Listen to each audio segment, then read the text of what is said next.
भोलेनाथ शिव शंभू तेरी शरण में हम हैं आए, बस लीन रहे तेरी भक्ति में और कुछ भी ना हमको सुहाए। नमस्कार सकलके, जय बाबा भोलेनाथ। आज के आमादेर बैद्यनाथ धामेर डे 2 और आज के आमरा बेरिये पड़ेছি सकाल सकाल एखानकार साइट सीन करार जोन्नो। आज के पुरो सारा दिनेर एकटा ट्रिप आमादेर प्लान करा रयेछे, सेई हिसाबे किन्तु आमरा गाड़िओ बुकिंग करे नियेछिलाम और सब घड़ीते बाजছে এখন 6টা 15 गाड़ी किन्तु आमादेर चले एसेছে। तो शुरू करा जाक आजकेर आमादेर এই बैद्यनाथ धामेर लोकाल साइट सीन। चलुन। देवघरेर लोकाल साइट सीने प्राय 5 থেকে 6টা खूब सुंदर सुंदर स्पट आछे, ताई आपनारा यदि सकाल सकाल बेरोन सबकटा स्पटेई किन्तु आपनारा खूब सुंदर करे घुरते पारबेन। और आपनारा यदि आरो एक्सट्रा एकटा दिन देवघरे थाकेन ताहले किन्तु काछाकाछि मधुपुर बा शिमुलतला घुरे आसते पारेन। लीला मंदिर क्रस करे एलाम, आमादेर चललाम बासुकीनाथ। बासुकीनाथ खूब भालो मंदिर आछे ओखान दिके।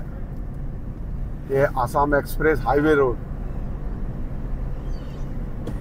मार्च मासे सकाल सकाले ठंडा हावा एबं तार साथे दुई धारे किन्तु एर पलाशेर बनेर रास्ता भीषण भालो लागछिलो।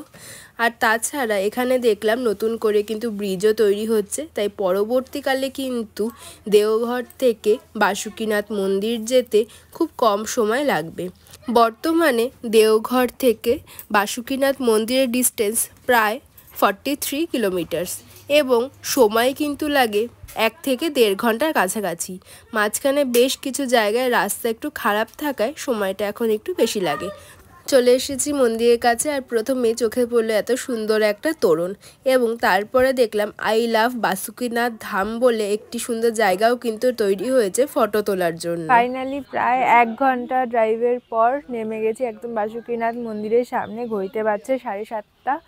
আর সবচেয়ে বেস্ট হলো এখানে এসে তো ভালো লাগছেই, কিন্তু এই আসার যাত্রাপথে দুই ধারে এত পলাশ ফুল দেখেছি, মনটা একদম সকাল সকাল ভীষণ ভালো হয়ে গেছে। আপনারা যদি এখানে আসবেন তাহলে কিন্তু একবার ট্রাই করবেন এই টাইমে আসা, প্রচুর পলাশ ফুল দেখতে পারবেন রাস্তা দুই ধার জুড়ে। আর রাস্তাটা তো এত স্মুথ, ড্রাইভটা খুব ভালো ছিল সকাল সকাল, লং ড্রাইভ একেবারে। তো চলুন এবার বাসুকিনাথ মন্দিরে দর্শনের জন্য যাই, সাথে চলতে থাকুন আমাদের। বিশ্বাস করা হয় বৈদ্যনাথ ধামে দর্শন করার পর বাসুকিনাথ মন্দিরে দর্শন না করলে সেই দর্শন অসম্পূর্ণ রয়ে যায়। এখানে প্রত্যেক বছর শ্রাবণী মাসে কিন্তু বিশাল শ্রাবণী মেলারও আয়োজন করা হয়, যেখানে সকলে পায়ে হেঁটে কিন্তু বাবার মাথায় জল ঢালতে আসেন। চলে এসেছি বাসুকিনাথ মন্দিরের ভেতরে। এবার এখন তো বেশ সকালবেলা, ওই জন্য ফাঁকা ফাঁকাই রয়েছে। ভেতরে দেখছি সব জল ফুল ইত্যাদি সব বিক্রি হচ্ছে। আপনারা যদি পুজো দিতে চান এখান থেকে কিনে কিন্তু পুজো দিতে পারেন।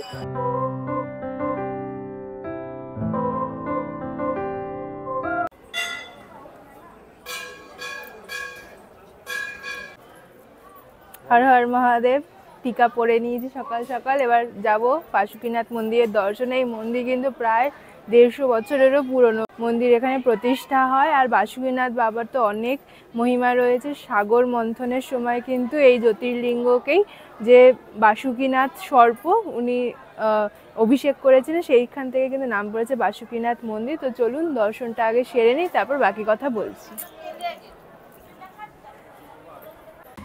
চলুন আপনাদের এবার গর্ভগৃহে নিয়ে যাই এবং বাবার দর্শন করাই।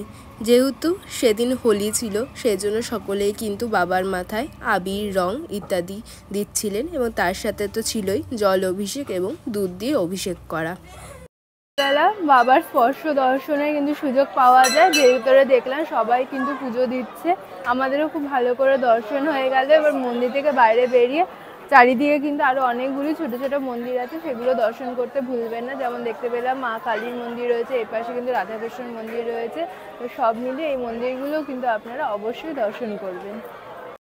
দেওঘরে বাবা বৈদ্যনাথ মন্দিরের মতোই বাসুকিনাথ মন্দিরের ভেতরেও প্রায় 30টি ছোট ছোট মন্দির রয়েছে, সেগুলি আপনাদের এখন এক এক করে দর্শন করাচ্ছি। তার সাথে সাথে চলুন জেনে নিই আরও একটা এখানকার অজানা তথ্য। বাবা বাসুকিনাথ মন্দিরকে ফৌজদারি ধামও বলা হয়। মনে করা হয় এটি মহাদেবের কোর্ট বা আদালত, যেখানে আসলে সমস্ত পাপের ফল কিন্তু পাওয়া যায় এবং বাবা সবাইকেই ক্ষমা করে দেন নিজের সন্তান হিসাবে। এখানে আমরা বেশ কিছুক্ষণ সময় কাটালাম সমস্ত মন্দিরগুলো এক এক করে দর্শন করে, যেহেতু সকালবেলা ফাঁকা ছিল, কোনো রকম সমস্যা হয়নি। তো আপনারা আমাদের সাথে দর্শন করতে থাকুন।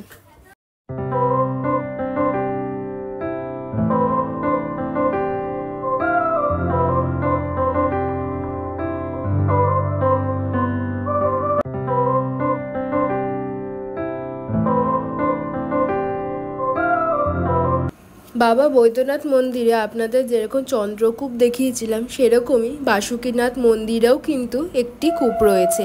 এখানকার জল দিয়েই কিন্তু বাবার অভিষেক থেকে শুরু করে পুজোর সমস্ত কাজ করা হয়।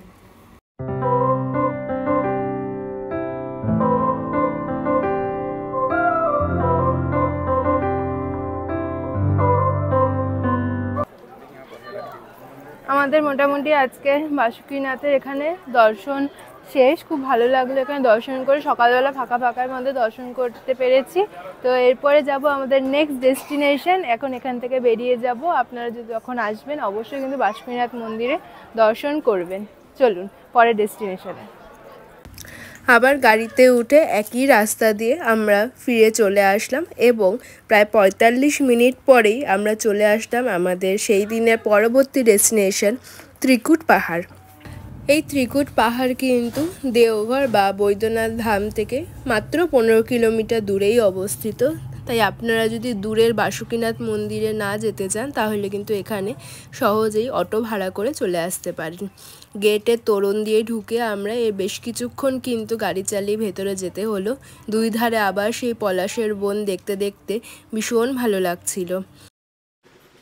চলে এসেছি আমাদের আজকের পরের ডেস্টিনেশনে, সেটা হলো ত্রিকুট পাহাড়।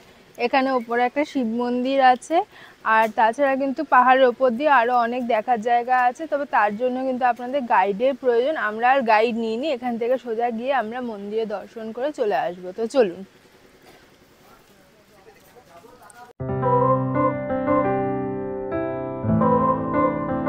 বেশ অনেকগুলো সিঁড়ি আছে উপরে ওঠার জন্য, ধীরে ধীরে উঠবেন। প্রচুর বাদরের কিন্তু এখানে উৎপাত, তো নিজেদের চশমা মোবাইল একটু সাবধানে রাখবেন। ত্রিকুট পর্বতের আসলে 3টি চূড়া, ব্রহ্মা, বিষ্ণু এবং মহেশ্বর। সেখানে মহাদেবের চূড়ার ওপরেই কিন্তু শিব মন্দিরটি অবস্থিত। এখন আমরা একদম মন্দিরের কাছে চলে এসেছি। এই হলো ত্রিকুটের প্রাচীন শিব মন্দির ত্রিকুটেশ্বর।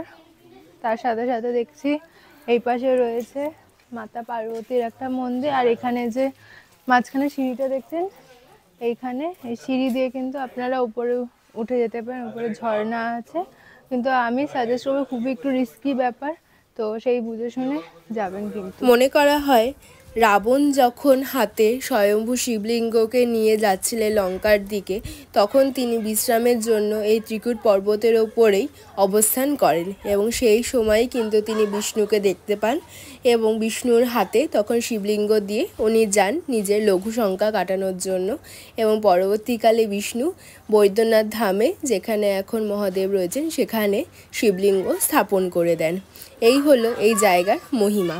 এছাড়া কিন্তু পাহাড়ের ওপরে অনেক গুহা ইত্যাদি রয়েছে, গাইডরাই সেই সব বলে থাকে। আপনারা যদি ওপরে উঠতে ইচ্ছুক হন গাইড নিয়ে অবশ্যই যাবেন, কারণ ওপরে কিন্তু ঘন জঙ্গল রয়েছে এবং তার সাথে কিন্তু বড় বড় পাথর। আমরা আর রিস্ক নিইনি, তাই আমরা ওপরে বেশি কিছুক্ষণ মন্দিরে সময় কাটিয়ে নিচে চলে আসলাম। আগে কিন্তু এখানে রোপওয়ে চলতো, কিন্তু একটা অ্যাক্সিডেন্টের পর সেই রোপওয়েটা বন্ধ হয়ে যায়। সামনে দেখলাম একটা খুব সুন্দর আচারের দোকান, সেখান থেকে একটু আমলকি কিনলাম এবং নিচে এসে বেশ কিন্তু মার্কেটের মতো এরিয়া ছিল, তাই সেখান থেকে কিনে নিলাম একটা আখের রস। সেটাও খেতে গরমে বেশ ভালো লাগছিল। ত্রিকুট পাহাড়ের ওপরে যে ত্রিকুটেশ্বর মন্দির, সেখানে দর্শন করে আমরা চলে এসেছি। আমার পেছনে এখন তো দেখতেই পাচ্ছেন পুরো ত্রিকুট পাহাড়টা কিন্তু দেখা যাচ্ছে। ওপরে আরও অনেক দেখার জায়গা ছিল, মোটামুটি 1 ঘন্টা মতো ট্রেক। আমরা আর অত ওপরে উঠিনি, মন্দির দর্শন করে আমরা নিচে চলে এসেছি। এরপর যাব আমাদের পরবর্তী ডেস্টিনেশনে। তো চলুন। দেওঘরের আরেকটি অন্যতম দর্শনীয় স্থান হলো তপোবন। এটি দেওঘর থেকে প্রায় 10 কিলোমিটার দূরে অবস্থিত এবং এখানকার মহাদেবের নাম হলো তপোনাথ মহাদেব। বিশ্বাস করা হয় এখানে শিবলিঙ্গ যে রয়েছে সেটি পূজা করার জন্য স্বয়ং বাল্মীকি ঋষিও নাকি এসেছিলেন এখানে। তো চলুন এই গ্রামের আঁকাবাঁকা পথ ধরেই পৌঁছে যাওয়া যাক তপবনে। এছাড়াও বালানন্দ মহারাজও কিন্তু এইখানেই তপস্যা করে সিদ্ধিলাভ করেছিল। মনে করা হয় সেখান থেকেই নাম হয়েছে তপভূমি তপবন। এরপর আমরা চলে এসেছি আজকের আমাদের থার্ড ডেস্টিনেশন, সেটা হলো তপবন। নিচ থেকে বেশ খানিকটা সিঁড়ি দিয়ে ওপরে উঠে এসেছি, আর আমার পেছনে দেখতে পাচ্ছেন মন্দির। এটার কিন্তু এর ওপরেও একদম পাহাড়ের চূড়াতেও আরও একটা মন্দির আছে, সেখান থেকে আপনার পুরো 360 ডিগ্রি ভিউটাও কিন্তু পাবে। তো চলুন আগে এই মন্দিরটা দর্শন করে নিই। প্রথমে উঠেই আপনারা যে মন্দিরটা দেখতে পাচ্ছেন সেটি হলো বালানন্দ মহারাজজি সমাধি মন্দির। এখানে অনেকেই কড়ি দান করেন। এরপর দেখলাম এখানে রয়েছে মহাদেব এবং তার সাথে মা দুর্গারও একটি মন্দির। এরপর ধীরে ধীরে সিঁড়ি দিয়ে উঠে যাব আরও ওপরে। ওপর দিয়ে কিন্তু ভিউটা দারুণ লাগে, আমাদের সাথে দেখতে থাকুন। 2 ধাপ সিঁড়ি উঠে এবার আমরা দেখে নেব এই তপবনের যে আসল মন্দির, তপনাথ মন্দির, সেটি। মন্দিরের শুরুতেই খুব সুন্দর করে লেখা রয়েছে ওম নমো তপনাথায় শিবায় নমো। ভেতরে চলুন দর্শন করাই আপনাদের এখানকার শিবলিঙ্গ, খুব সুন্দর করে সাজানো। তার সাথে দেখলাম ভেতর দিয়ে রয়েছে একটি সিঁড়ি ওপরে ওঠার। আমরা মন্দিরের বাইরে যে সিঁড়িটি ছিল সেটা দিয়ে এবার ধীরে ধীরে ওপরে উঠে যাব। এই উঠতে বেশ কিন্তু আমাদের খানিকটা সময় লেগেছিল, কারণ প্রায় তখন ঘড়িতে বাজছে 10টা, অনেকটাই রোদ উঠে গেছিলো আর গরম লাগছিল। যাই হোক, ধীরে ধীরে আমরা ওপরে উঠে এবার চলে যাব এখানকার যে তপস্যার ঘর সেইখানে দর্শন করতে। আমাদের সাথে আপনারাও দেখতে থাকুন। এই যে সিঁড়িটা নিচে নেমে যাচ্ছে, এটা দিয়েই কিন্তু ওইখানে পৌঁছাতে হবে। আমরা বেশিক্ষণ ওখানে থাকিনি, ওপরে একদম চলে এসেছি। ওপর দিয়ে একদম 360 ডিগ্রি ভিউ পাওয়া যাচ্ছিল দেওঘরের, এবং খুব সুন্দর হাওয়া দিচ্ছিল। তাই ওপরে বেশ কিছুক্ষণ ছবি তুলে তারপরে চলে আসলাম নিচে। চলে এসেছি একদম ওপর থেকে দর্শন করে। এই তপবন কিন্তু আসলে যে মহর্ষি বালানন্দজি মহারাজ ওনার তপস্যা ক্ষেত্র ছিল। এই যে প্রথম যে মন্দিরটা আপনাদের দেখালাম ওটা কিন্তু ওনার সমাধি মন্দির, আর ওপরে যে মন্দির যে শিবলিঙ্গ দেখালাম ওটা কিন্তু স্বয়ম্ভু শিবলিঙ্গ ছিল। ওপর থেকে নিচে নেমে এসে পার্কিং এরিয়াতে দেখলাম অনেক কিন্তু দোকান বাজার রয়েছে, সেখান থেকে সেরে নিলাম আমাদের সেদিনের ব্রেকফাস্টটা। যেহেতু অনেক সকালে বেরিয়েছিলাম, সেরকম কিছুই খাওয়া হয়নি, তাই ওখানকার দোকান থেকে নিয়ে নিলাম পুরি সবজি। বেশ ভালোই খেতে ছিল। তাছাড়া কিন্তু পকোড়া আর মুড়ি অনেক কিছুই বিক্রি হচ্ছিল। ওখান থেকে আবার গাড়িতে উঠে আমরা এগিয়ে আসলাম আমাদের পরবর্তী ডেস্টিনেশনের জন্য।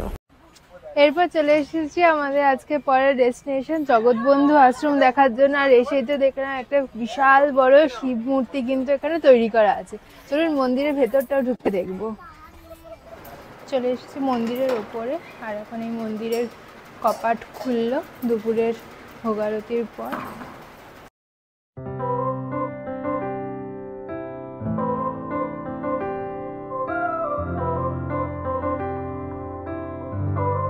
প্রভুর মন্দিরে দর্শন করে খুব ভালো লাগলো। এখান থেকে এবার বেরিয়ে যাব আমাদের পরবর্তী ডেস্টিনেশন নওলাখা মন্দির। সেই নওলাখা মন্দির ঘুরে কিন্তু আজকে আমাদের দেওঘরের যে লোকাল সাইটসিং সেটা শেষ হবে। তো চলুন নওলাখা মন্দিরে যাওয়া যাক। নওলাখা মন্দির বাবা বৈদ্যনাথ ধাম থেকে মাত্র 1.5 কিলোমিটার দূরেই অবস্থিত, তাই আপনারা মন্দিরে দর্শন করে কিন্তু খুব সহজেই এখানে চলে আসতে পারেন। ফাইনালি চলে এসেছি দেওঘরের ফেমাস নওলাখা মন্দির দেখার জন্য। এই মন্দিরের টাইমিং কিন্তু রয়েছে সকাল 7টা দিয়ে 12টা, আর তারপরে দুপুর 2টোর থেকে রাত 7টা অবধি। এখন ঘড়িতে বাজছে 11:30। তো চলুন চটপট করে আগে মন্দির দর্শন করে নিই, নাহলে কিন্তু মন্দির আবার বন্ধ হয়ে যাবে। মন্দিরটা ভালো করে দেখুন তো আপনাদের এখানকার কোন মন্দিরের মতো লাগছে। অনেকেই হয়তো বুঝতে পেরেছেন, বেলুড়ের যে রামকৃষ্ণ মন্দির অনেকটা কিন্তু সেরকমই দেখতে এই নওলাখা মন্দির। প্রায় 146 ফুট কিন্তু এই মন্দিরটি উঁচু, এবং ভেতরে রয়েছে রাধা কৃষ্ণের বিগ্রহ। মন্দিরের ভেতরে ঢুকতে ঢুকতে তো দেখলাম কত সুন্দর করে বাগান সাজানো, তার সাথে রয়েছে ফোয়ারা। নির্দিষ্ট স্থানে জুতো খুলে এগিয়ে চললাম। মন্দিরের একদম শুরুতেই দেখতে পাচ্ছি এখানে রয়েছে শ্রী চারুশীলা দাসীর একটি মূর্তি। উনি কিন্তু এই মন্দিরের প্রতিষ্ঠাতা। প্রায় 1863 খ্রিস্টাব্দে কিন্তু এই মন্দিরটি প্রতিষ্ঠা হয়েছিল, সেই সময় 9 লক্ষ টাকা দিয়ে। সেইখান থেকে কিন্তু মন্দিরের নাম হয়েছে নওলাখা মন্দির। তো চলুন এবার ধীরে ধীরে ভেতরে গিয়ে দর্শন করে নিই। চারুশীলা দেবী কলকাতার পাথুরিয়া ঘাটার জমিদার পরিবারের বৌমা ছিলেন। তিনি ছোট বয়সে নিজের স্বামী অক্ষয় ঘোষকে হারিয়েছিলেন এবং তার ছেলে যতীন্দ্র ঘোষও কিছু দিনের মধ্যে মারা যায়। তাদের দুজনের শোকে তিনি বাড়ি ছাড়া হন এবং বালানন্দ ব্রহ্মচারীজির সাথে পরিচয় হয় তারপর তিনি এই মন্দিরটা তৈরির কথা তাকে বলেন। আশেপাশে বেশ খানিকক্ষণ ঘুরে দেখলাম। মন্দির ভেতরটা তো ভীষণ ঠান্ডা, ওই জন্য বাইরে এত গরম। মন্দির ভেতরটা খুব সুন্দর দেখতে। প্লাস দেখলাম এই পাশে খুব সুন্দর কিন্তু বাগানও করা রয়েছে। আর মন্দিরের ঠিক উল্টো দিকে কিন্তু রয়েছে একটি কুণ্ড, যার নাম নর্মদা কুণ্ড। সেটা অবশ্য বন্ধ রয়েছে। তো সব মিলিয়ে আমাদের নওলাখা মন্দির ঘুরে কিন্তু খুব ভালো লাগলো। उसके बाद होटल शॉपिंग करेंगे। सारा साइट सीन हो गया है।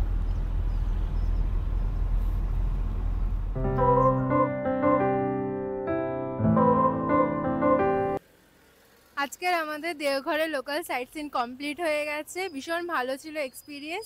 আজকের আমাদের দেওঘরের লোকাল সাইট সিনে আমাদের ড্রাইভার ছিলেন ইনি। আপনার নামটা?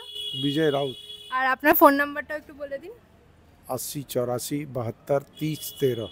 ব্যাস, আমাদের এক্সপিরিয়েন্স খুব ভালো ছিল। উনি খুব ভালো করে ঘুরিয়েছে, আমাদের সম্পূর্ণটা গাইড করে দিয়েছে কোথায় কি রয়েছে এবং সমস্ত জায়গায় এত ভালো করে ঘুরে দেখানোর জন্য আপনারাও যদি দেওঘরে আসেন ওনার সাথে কন্ট্যাক্ট করতে পারেন। নাম্বারটা আমি ডেসক্রিপশন বক্সে লিখে দেবো। ওনার সাথে কন্ট্যাক্ট করে কিন্তু আপনারা এই লোকাল সাইট সিনটা গাড়িতে ঘুরে নিতে পারেন। সুইফট ডিজায়ার ওনার গাড়ি আছে। তো থ্যাংক ইউ আজকে সারাদিনে ঘোরানোর জন্য। খুব খুশি থাকবেন, দাদা লোক খুব খুশি আছে। হ্যাঁ, দিদি খুব খুশি আছে। Thank you. সব মিলিয়ে এই ছিল আমাদের দেওঘরের সাইট সিন।